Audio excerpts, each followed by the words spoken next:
É um pássaro? Não. É um avião? Não.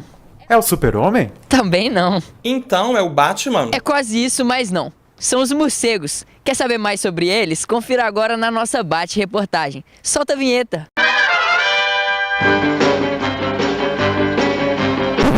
Essa vinheta não, editor. É a do De Olho nos Bichos.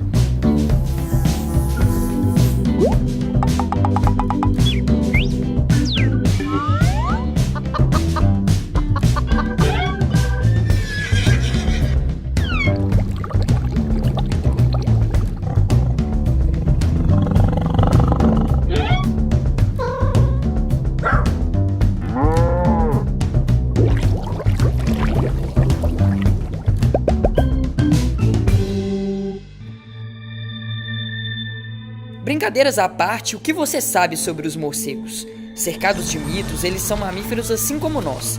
Dão à luz aos seus filhotes pelo parto e possuem mamas. O grande diferencial deles para os outros mamíferos é a capacidade de voar. Para voar, eles precisam então de uma superfície de sustentação para sustentar o animal enquanto está no voo. Nas aves, a superfície de sustentação é proporcionada pelas penas. No caso dos morcegos, essa superfície de sustentação é proporcionada por uma membrana.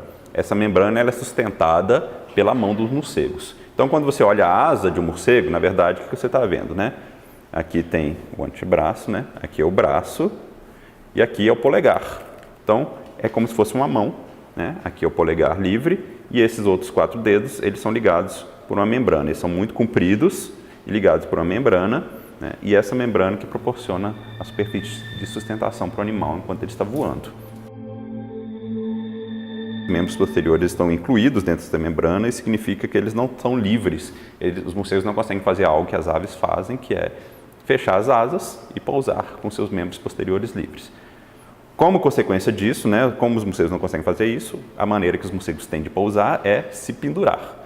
Então os morcegos têm esses dedos todos alinhados, com as garrinhas em forma de gancho, que funciona como uma espécie de cabide. Quando ele vai pousar, ele simplesmente se pendura, né, numa árvore, por isso que os morcegos ficam pendurados de cabeça para baixo. Existem aproximadamente 1.100 espécies de morcegos no mundo. No Brasil, esse número chega próximo a 190, o que é considerado uma variedade grande pelos pesquisadores. A UFMG também há abrigo para diversas espécies diferentes. Durante minha graduação, no meu TCC no caso, eu encontrei um número de 14 espécies para estação ecológica, incluindo as espécies registradas na literatura de trabalhos anteriores, realizados na UFMG e na estação ecológica como um todo, incluindo uma espécie que não tinha sido registrada nem para Belo Horizonte, que é uma espécie frugívora, mas nós também temos, aliás, nectarívoros que se alimentam de néctar, insetívoros que se alimentam de insetos e até mesmo um hematófago, que é o que se alimenta de sangue, nós registramos aqui para a estação ecológica. Embora as indústrias literária e cinematográfica tenham se apropriado da imagem dos morcegos como sugadores de sangue, somente 3 espécies entre as mais de 1.000 se alimentam dessa maneira. Então isso aqui é um morcego vampiro. Existem 3 espécies de morcegos vampiros, sendo que dessas 3 só tem uma única, que é o Desmodus rotundus, que é essa espécie aqui, que oferece maior risco, porque eles se alimentam principalmente de mamíferos. Eles são bastante abundantes, principalmente em área onde tem gado, né, porque eles se alimentam muito do sangue do gado. E você vai reparar que as asas deles são mais curtas, tá vendo?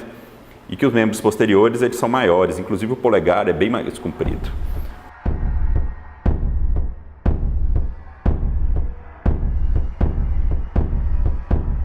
Na hora que ele se aproxima da presa, ele localiza um lugar que seja mais propício a se alimentar. Para fazer isso, eles têm os sensores ao redor do focinho que detectam calor, então eles conseguem detectar os vasos sanguíneos superficiais. Na hora que eles localizam esses vasos sanguíneos, eles lambem a região para anestesiar. Na região eles têm um anestésico natural na saliva, então eles lambem para a presa não sentir nada e eles cortam. Faz um cortezinho meia-lua nessa presa, usando os incisivos. Então, eles não usam os caninos para fazer isso. Então, A marca do vampiro não são 2 buraquinhos no pescoço, e sim um cortezinho meia-lua, geralmente numa extremidade que está exposta. O morcego vampiro retira uma quantidade mínima de sangue, o que não prejudica os outros animais. O perigo dessa relação está na possibilidade de transmissão do vírus da raiva. Em Belo Horizonte, a gente já não registra casos autóctones, ou seja, que foram adquiridos propriamente no município de Belo Horizonte, em humanos desde 1984 e em animais domésticos desde 89. E, embora a gente não registre casos em humanos e animais domésticos desde a década de 80, o vírus ele circula, né, em populações de morcegos, e desde essa época que a gente faz o monitoramento da raiva em BH, a gente registra todos os anos raiva em morcegos. Viu um morcego caído no chão, vivo ou morto, ou apresentando um comportamento atípico, liga pra gente que a gente vai lá recolher esse animal e fazer o exame da raiva. Outra coisa muito importante também é que não se põe a mão em morcegos, independentemente dele estar caído no chão ou não. Viu o morcego, não põe a mão. Você isola o animal com um balde ou com uma caixa de papelão e liga para as zoonoses do município onde você está. A variedade de espécies está relacionada à grande quantidade de papéis desempenhados pelos morcegos no ecossistema. É crucial entender a importância deles para o planeta. Os morcegos são bastante importantes para o ecossistema. Eles realizam uma série de atividades, de ações, de funções ecológicas que são responsáveis pelo funcionamento adequado dos ambientes. Para citar alguns exemplos, os morcegos atuam como dispersores de sementes, como polinizadores, como controle de insetos.